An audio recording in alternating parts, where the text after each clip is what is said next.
All right, hey everyone. We're going to walk through the session for Show Me the Light. I'm really excited about this one. This one took a very long time, got over 100 tracks, but we're going to walk through kind of the basics of it, what I was given for the bare bones, and then we will walk through the rest of the song. So here we go. The first thing we have is this drum loop. So this is what was given to me, and I chopped it up a little bit, as you can see here on the screen, but this is all that it was.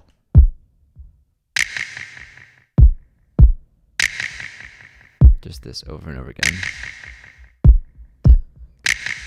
And it went like that throughout the duration of the song. I don't think there was any breaks, which is great because it's so simple and it's easy to chop up. So it gave us a lot of liberty to, form some new percussive elements, form some new rhythms. Okay, so these are the three main elements that go throughout the entirety of the song, starting from the beginning.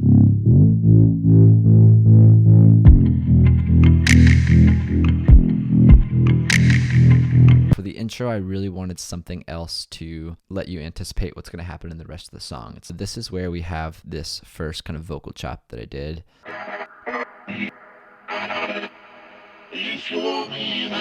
So that was pretty simple to make. I just took Please Show Me the Light, which is the last line of the chorus, chopped it up, put some effects on it, and just created this one loop basically off of Vocal Synth 2, a plugin by Isotope. I think it was a great addition to the rest of the song.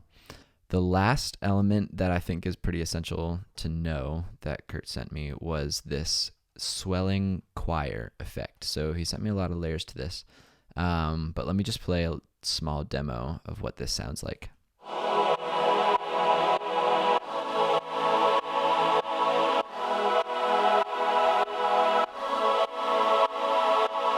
So that's pretty much all that is there. That swell is natural. That's how the stems were sent to me. But that alongside the more basic wobble of the bass, it adds some cool texture, but I felt like I wanted something a little bit more rhythmic coming into verse 2. What I did, I took this simple choir melody and I duplicated it 8 times. And on each of those 8 tracks, I put an LFO, which is a low frequency oscillator. Basically what that does is it allows you to map this wave, in this case a sine wave, to any parameter that you want on your Ableton session. So what's commonly used for is to map the sine wave to the gain of that specific sound. So I would click this map button right here, and then I can go anywhere. I could do it to the width, I could do it to the balance so that it pans left and right, but in this case I did it to the gain. And once you kind of mess with this parameter and make sure that, nothing is going crazy, you can adjust the rate of that. So like a tremolo effect, that's pretty common to hear nowadays where a vocal will like stutter and flutter. That's kind of what essentially an LFO is doing. And as you slow that down, it becomes less fast. And you can imagine how that would sound if it's mapped to the volume. It kind of slows down naturally. So I put 8 LFOs on 8 different tracks, and I mapped that rate to the BPM of the song in different forms. I had 24th notes, 48 notes, all things that were helping to add to that stutter effect. So I chopped them all up, and then I picked my favorite ones, and finally we landed with only a couple elements, but I think they're really crucial to verse 2. So here's what that sounds like.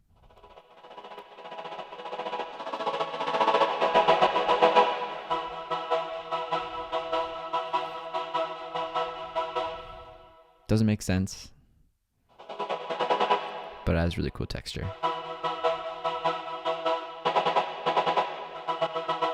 Love that part. So in context, here's what you're listening to.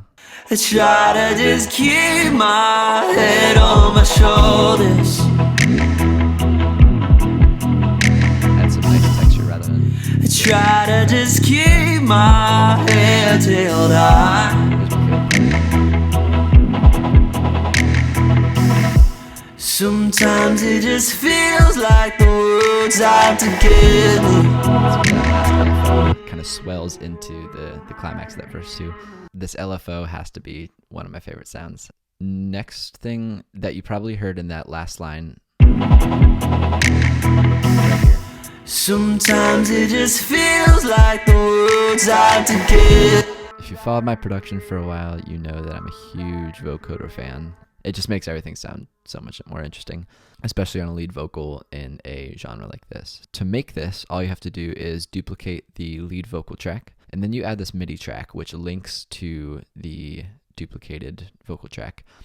And the ticket here is to add some sort of vocal synth plugin. My favorite is Harmony Engine by Antares. There's so many different things that you can do with this one, but the way that you would make this is you put this on the duplicated track, and then as you play the keyboard notes, you can come up with any sort of chord structure. So that's the premise of a vocoder without going into the technical terms of how it works. But that's what this sounds like by itself. Sometimes you just feel time to kill me.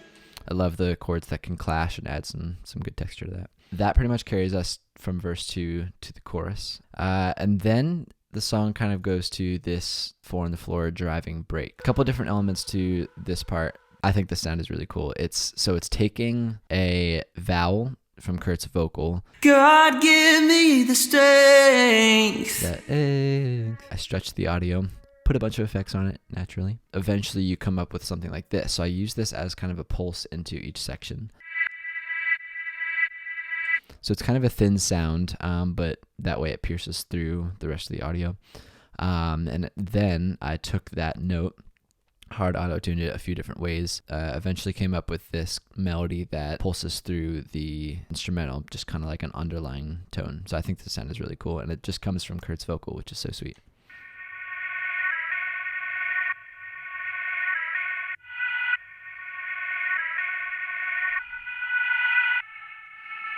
So in context,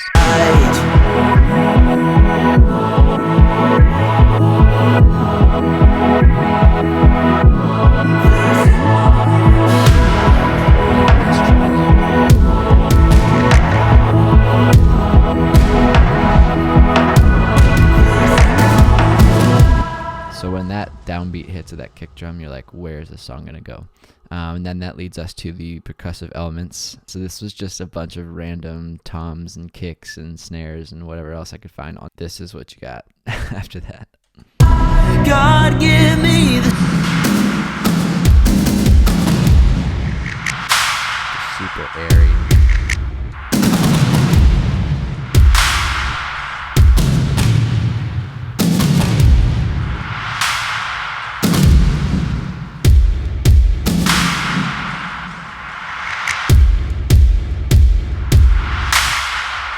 So it's just kind of annoying without the context of the song. We'll start right here.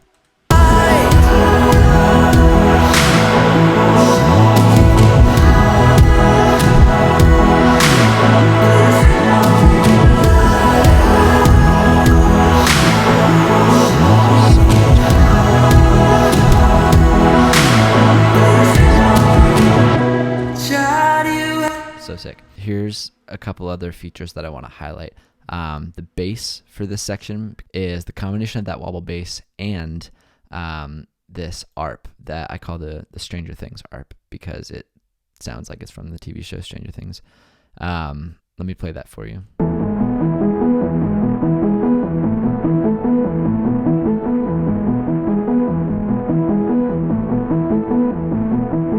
I love that sound so much. So that is driving with the percussion elements. So let me solo those together.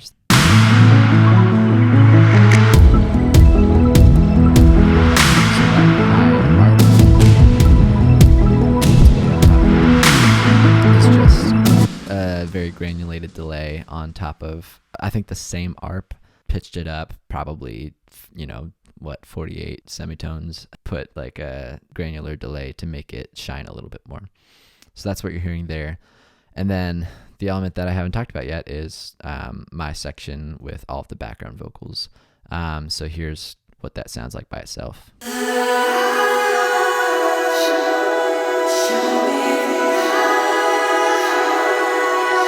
So we got 20 background vocals layered on top of each other with different parts. My favorite part is this little riff right here.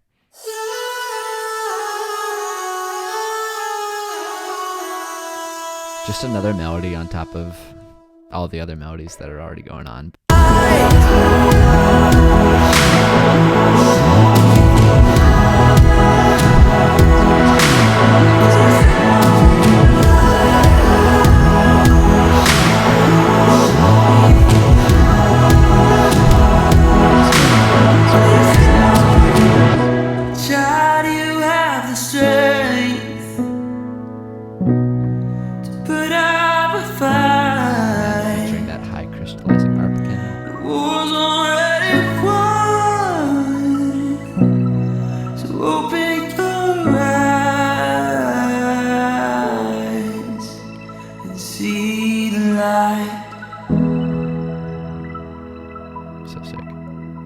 So that is the Ableton session breakdown.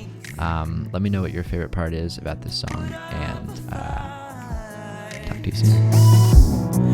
Don't know which way